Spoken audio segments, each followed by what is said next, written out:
हर साल भारत से करीब करीब 4 लाख लोग अपना घर बार छोड़कर काम करने के लिए विदेश जाते हैं। 4 लाख, ये तो बहुत बड़ा आंकड़ा है ना? और ये लोग मिलकर भारत को हर साल 80 अरब डॉलर भेजते हैं। 80 अरब डॉलर, ये हमारे आईटी एक्सपोर्ट से भी ज्यादा है। तो आज का बड़ा सवाल यही है। एक तरफ हम सुनते हैं कि भारत दुनिया की सबसे तेजी से बढ़ती अर्थव्यवस्था है, यहाँ मेक इन इंडिया हो रहा है, स्टार्टअप्स की मतलब बाढ़ आई हुई है। बिल्कुल। तो फिर इतने सारे भारतीय बाहर क्यों जाना चाहते हैं? क्या यहाँ मौकों की कमी है या कहानी कुछ और है? आज हमारे पास जो स्रोत और रिसर्च है वो खास तौर पर इसी सवाल की तह तक जाने के लिए है। हमारा मकसद इस पूरी तस्वीर को समझना है, मौके क्या हैं, चुनौतियां कैसी हैं और असलियत क्या है। चलिए देखते हैं। चलिए इस गुत्थी को मिलकर सुलझाते हैं। ठीक है। तो सबसे पहले यही सवाल खटकता है कि जब देश में इतना कुछ हो रहा है तो लोग बाहर का टिकट क्यों कटा रहे हैं? ये बात थोड़ी अजीब लगती है ना? ये सवाल बिल्कुल सही है और इसका जवाब कुछ सीधी सच्ची हकीकतों में छुपा है। देखिए, बात ये नहीं है कि भारत में तरक्की नहीं हो रही, हो तो रही है। बिल्कुल हो रही है, लेकिन जब एक आम इंसान अपने परिवार के बारे में सोचता है तो वो बड़ी बड़ी रिपोर्टें नहीं देखता, वो अपनी जेब देखता है। हाँ, वो अपनी जेब देखता है। और यहीं पर सबसे बड़ा फर्क दिखता है कमाई का फर्क। ये तो हम सब जानते हैं, लेकिन ये फर्क है कितना बड़ा? कुछ अंदाजा दे सकते हैं? अंदाजा नहीं, सीधे सीधे आंकड़े देखते हैं। मान लीजिए कोई कंस्ट्रक्शन का काम करने वाला मजदूर है, ठीक है। भारत में उससे महीने का कितना मिलेगा?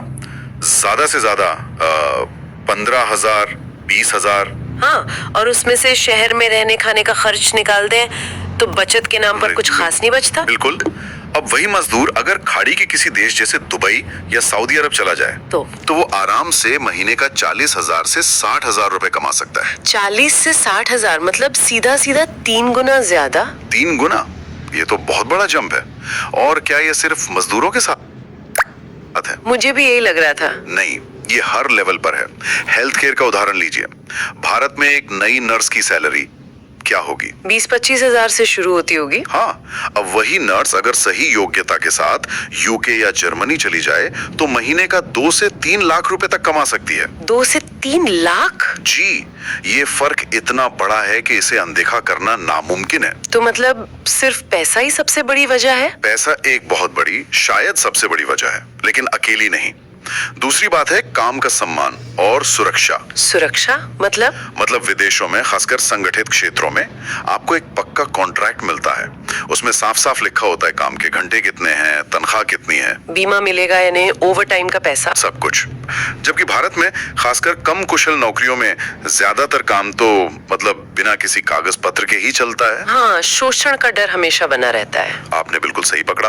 और तीसरी बात है हुनर की कद्र।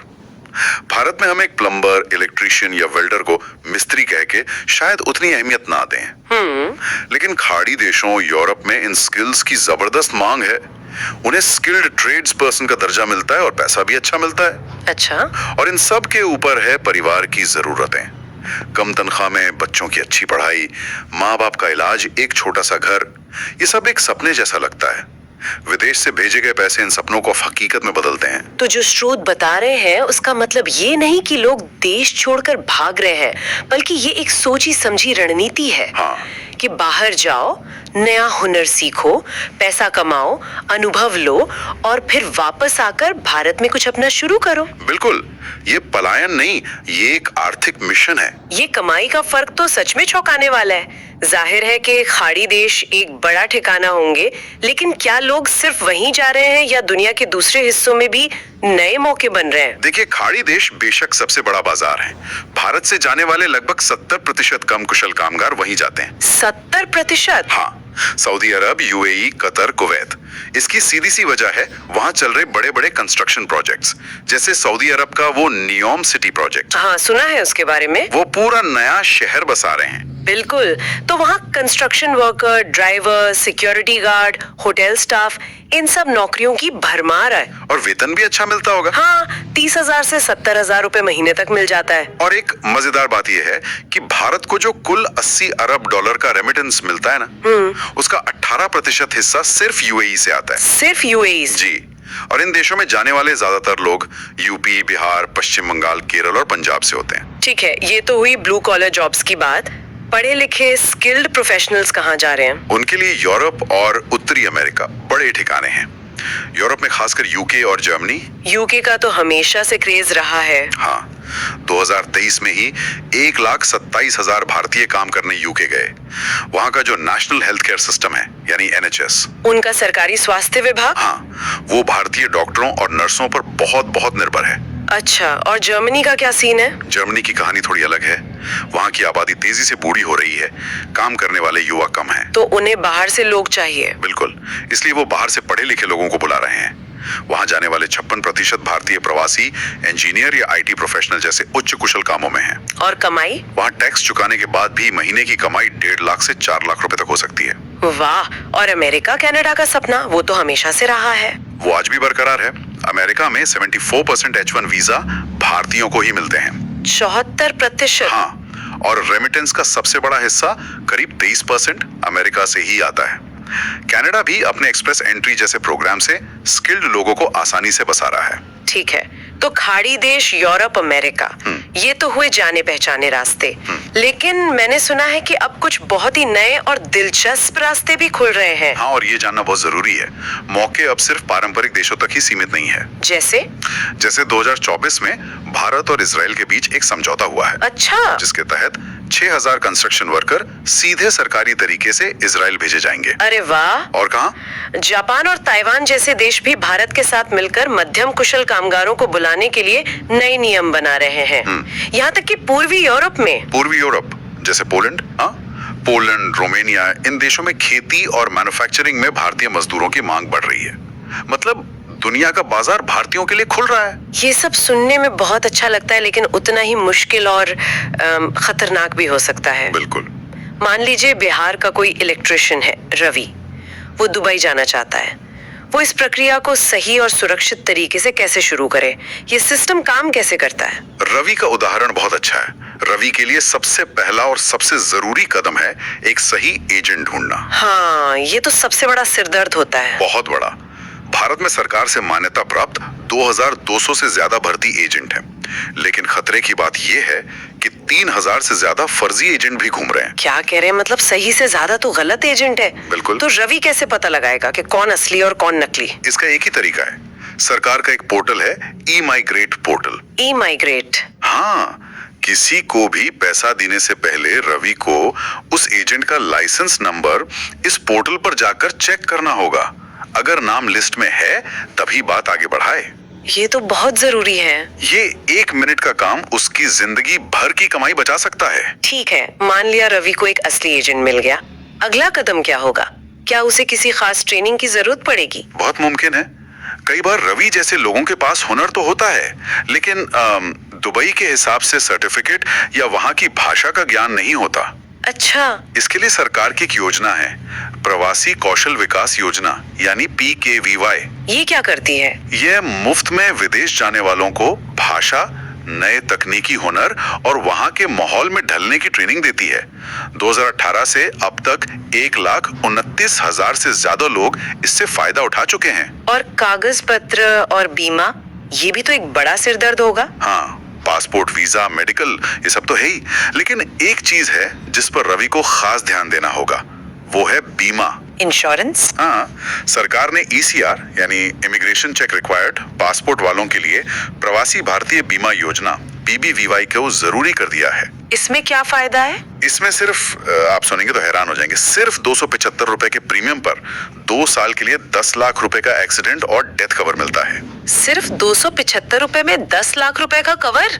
ये तो हर किसी को लेना ही चाहिए। ये तो एक तरह से सुरक्षा कवच है। बिल्कुल, ये एक सुरक्षा कवच है और इसके बिना इमिग्रेशन की मंजूरी मिलना भी मुश्किल है। ठीक है, तो रवि ने पूरी तैयारी कर ली और वो दुबई पहुंच गया।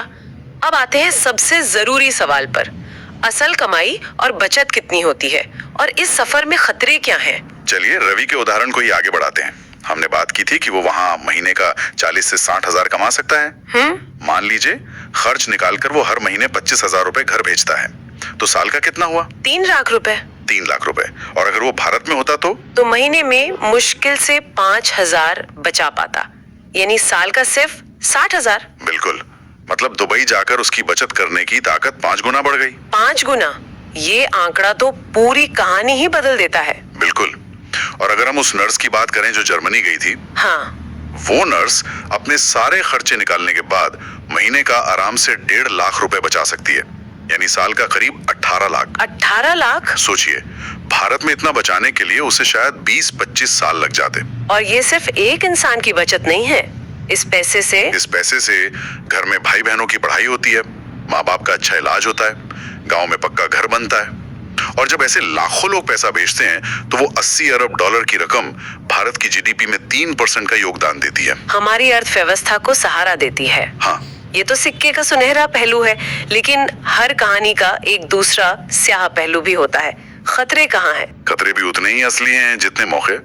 सबसे पहला और आम खतरा तो वही फर्जी एजेंट है जो रवि को भी मिल सकते थे, जो झूठे वादे करके पैसे ठग लेते हैं। हाँ, बचने का तरीका वही है, ई-माइग्रेट पोर्टल पर जांच और बिना पक्के कॉन्ट्रैक्ट के कोई एडवांस नहीं। और अगर एजेंट सही हो लेकिन दुबई पहुंचकर कंपनी धोखा देने लगे, पासपोर्ट रख ले या सैलरी ना दे, तब क्या? ये दूसरा बड़ा खतरा है, कॉन्ट्रैक्ट का शोषण। इससे बचने के लिए जरूरी है कि जाने से पहले कॉन्ट्रैक्ट को ध्यान से पढ़ें, अपने पास हमेशा भारतीय दूतावास का नंबर रखें। और कोई ऑनलाइन तरीका है शिकायत का? है, सरकार का एक ऑनलाइन पोर्टल है, मदद पोर्टल। इस पर विदेश में रहने वाले भारतीय अपनी शिकायत दर्ज करा सकते हैं। अच्छा, सुरक्षा से जुड़े मुद्दे भी एक बड़ी चिंता है। हमने हाल ही में कुवैत में आग लगने की खबर सुनी थी जो बहुत दुखद थी। हाँ, उस घटना में 40 से ज्यादा भारतीय मजदूरों की जान चली गई। ये हमें तीसरे बड़े खतरे की याद दिलाता है, असुरक्षित रहन सहन और काम करने की जगह। और यहीं पर वो बीमा काम आता है। बिल्कुल, यहाँ पर वही पीबीवी बीमा काम आता है जो कम से कम परिवार को एक आर्थिक सहारा देता है। और चौथा खतरा है मानसिक स्वास्थ्य। अकेलेपन, भाषा की दिक्कत और एक बिल्कुल अलग कल्चर में रहना। हाँ, ये इंसान को अंदर से तोड़ सकता है। इससे कैसे निपटा जाए? इसका सबसे अच्छा तरीका है कि वहां जाकर अपने जैसे भारतीय लोगों के ग्रुप से जुड़ें और परिवार से सिर्फ फोन पर नहीं बल्कि नियमित रूप से वीडियो कॉल पर बात करते रहें ताकि जुड़ाव बना रहे। तो इस पूरी बातचीत से जो बात निकल कर आ रही है वो ये है कि विदेश जाना अब सिर्फ मजबूरी या पलायन नहीं है। नहीं है, ये एक सोची समझी रणनीति है। कमाओ, सीखो और लौटो। Earn, learn and return.